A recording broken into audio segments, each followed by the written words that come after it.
activities to find this connection, including this Native American connections. These are very theory-based, and we found in archives, we found some information too, but it's very difficult to prove because there is not much written history about this until DNA business became popular. When DNA started, and you are all anxious, you are all trying to find out, am I Spanish, am I Portuguese, or something, which Brent and I agreed for one more thing, that Spaniards and Portuguese, they worked very hard to find a close connection with Melungeon people, and unfortunately, they couldn't much. Yes, they were the sailor, I'm sure many of them, probably they brought their own prisoners too, but it wasn't proven, but it was proven that those sailors brought you people to the new continent. Until DNA became very popular, of course, the first person who had the DNAs was Brent, and then Richard, and then other friends, and went on and on and on, and we realized that their DNAs is like up to 25% Turkish, and some related countries. Of course, you must realize that Turkish DNA, or when in your DNA, when it shows Turkish or Moroccan or some Arab countries or some Balkan countries, it is very normal, very much like we have in this country.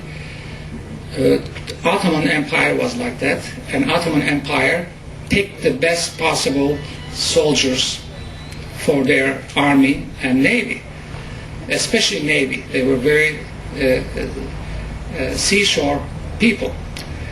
Now, since this is my second day here, everybody talking about DNAs, and of course, when DNAs support Brent and me and people like me, suddenly we felt that we didn't need to be prophet, but we discovered things a little bit earlier than DNAs. I show you something very interesting here, and Phyllis's husband's DNA came. He just showed it to me. This is, it may be beyond imagination. It is very normal for me and for Brent, because DNA reads, number 1, Turkish. Number 2, Lumbee Native Americans. Number 3, PBSO Caucasian, which is Caucasian, as you know. Caucasian happened to be 77% or Turkish people. As a matter of fact, language comes from there, which means mostly Turkish, Caucasian mountain region countries, except Armenia, except Georgia. But Georgia was there for thousands of years. Armenia came there very late. Afghan, as you know, more than half Afghan is Turkish. They're called Turkomans. 5th, Italian. That is, I'm the only thing that I am a little bit unaware, but it is very possible because we had a very close contacts with Italians, fought many times, and also had a lot of, especially with Venice, since Ottoman Empire had a lot of contacts. Tunisians, why not? Tunisia is North Africa. It's very much Ottoman land, and Ottoman sailors came from, as a matter of fact, one of the best sailors came from Tunisia. Connecticut Caucasians. I don't understand this, I don't know, but I believe in Connecticut, Caucasian people recognize a game from Caucasus Mountain area. That is, I'm not sure. Number 8, Native American again. Number 9, Albanians. Why not? Albania was a part of Ottoman Empire, and we had many good sailors and military officers military soldiers from Albania. Still we do. And finally, number 10, Oriya Brahmin, India. You can all appreciate this also because since Turks are originally Central Asian people, since they came from Central Asia, they passed through India. As a matter of fact, we had a great empire in India called Mughal, not Mongol, Mughal Empire.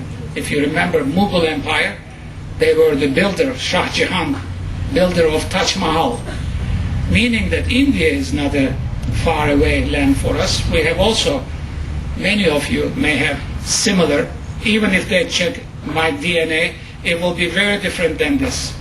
Very different, not much different than this.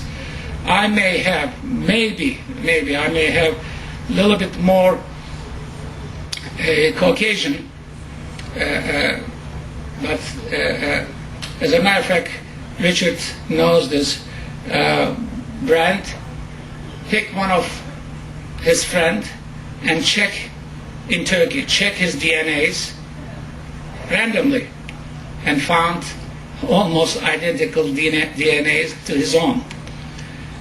These things we may theorize, we may make a history, we may even sometime hallucinate like artists, but this is not hallucination.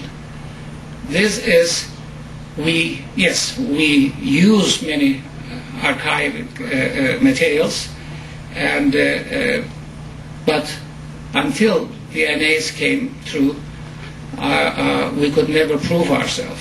I hope from this point on you can all recognize the fact that you were brought here from Ottoman land. Of course you mixed and you became a beautiful people, very proud and very beautiful people.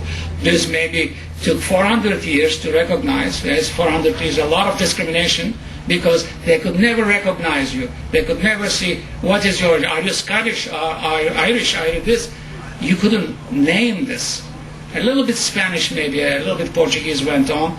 The only reason was connection because of the sailors bringing you people here. But generally, you couldn't be identified. That's why discrimination started. Discrimination came from this point. I like to see, for instance, when Brandt went to New York, there was a big Melungeon event. The Turkish Cultural Center across from the United Nations made a marvelous, beautiful building, and they dedicated that event to the Melungeons. And S.J. Arthur was there. S.J., I thank you for everything that you did, and you are doing it, because that kind of activities without leadership cannot be easily achieved. And Brandt came. Of course, Brandt's arrival was a big sensation. Very much like here, even more than they gave the highest honor to Brandt. And this kind of things should continue. I can